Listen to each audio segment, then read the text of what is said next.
Salam solusi, solusi untuk berdiskusi.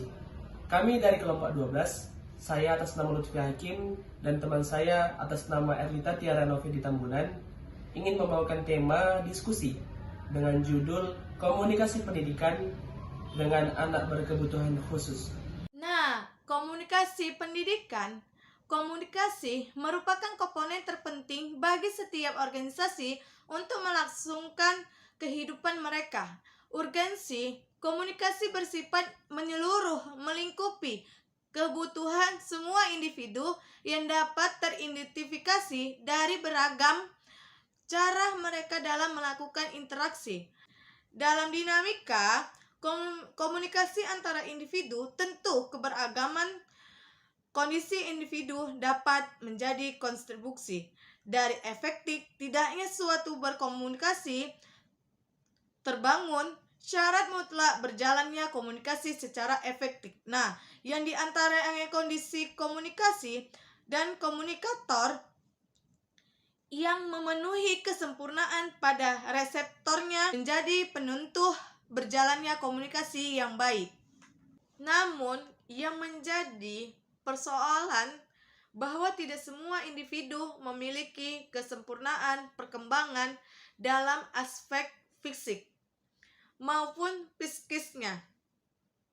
Pada anak-anak yang memiliki keterbatasan kemampuan komunikasi yang disebabkan hambatan perkembangan psikis maupun fisik, tentu menyebabkan perbedaan gaya komunikasi mereka. Pendidikan adalah usaha dasar terencana untuk mewujudkan suasana belajar dan proses pembelajaran agar peserta didik secara aktif mengembangkan potensi dirinya untuk memiliki kekuatan spiritual, keagamaan, pengendalian diri, kepribadian, kecerdasan, akhlak, ilmu hidup, pengetahuan umum serta keterampilan yang diperlukan dirinya untuk masyarakat berlandaskan undang-undang. Pembelajaran pengetahuan, keterampilan, dan kebiasaan sekelompok orang yang diturunkan dari satu generasi ke generasi berikutnya melalui pengajaran, pelatihan, atau penelitian. Pendidikan sering terjadi di bawah bimbingan kedua orang tua kandung dan orang lain, tetapi juga memungkinkan secara otodidak. Menurut etimologi, kata pendidikan itu sendiri berasal dari bahasa menuntut, mengarahkan, atau memimpin, dan awalan berarti keluar. Jadi pendidikan berarti kegiatan menuntut keluar setiap pengalaman yang memiliki efek formatif pada cara orang berpikir, merasa, atau tindakan dapat dianggap pendidikan. Baiklah, pada kesempatan kali ini saya akan membawakan materi tentang anak berkebutuhan khusus.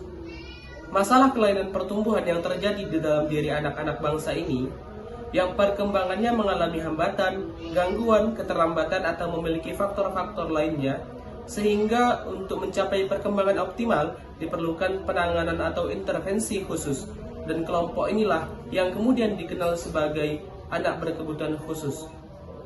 Menurut Howard dan Orlansky, yang dimaksud dengan anak berkebutuhan khusus adalah anak-anak yang memiliki atribut fisik atau kemampuan belajar yang berbeda dari anak normal, baik di atas ataupun di bawah, yang tanpa selalu menunjukkan pada ketidakmampuan fisik, mental, atau emosi, sehingga membutuhkan program individual dalam pendidikan khusus.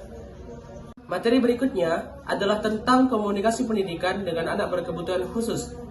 Bicara adalah suatu kemampuan untuk mengeluarkan suara secara benar dan menyusun suara itu bersama sehingga mengalir dengan mudah menjadi suara dan irama yang benar.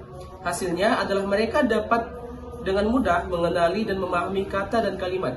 Bicara lebih sulit bagi orang yang tuli atau orang yang mengalami cerebral palsy atau CP.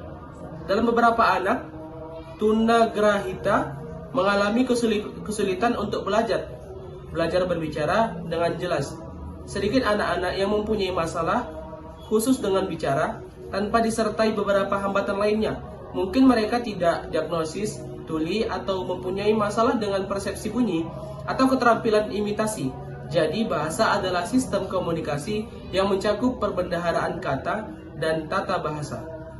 Beberapa anak bisa berbicara, tetapi tidak terampil dalam berbahasa. Contohnya anak-anak yang dapat mengulang beberapa kata yang diucapkan kepadanya dengan sempurna. Bahkan kata yang panjang seperti pesawat terbang, tetapi dia tidak mengetahui apa arti dari kata itu. Jadi ini bukan komunikasi. Mungkin anak hanya mampu membentuk komunikasi melalui tersenyum atau menangis, seperti komunikasi dari seorang bayi. Di sisi lain, ada juga anak yang memiliki kemampuan berbahasa tetapi tidak bisa berbicara.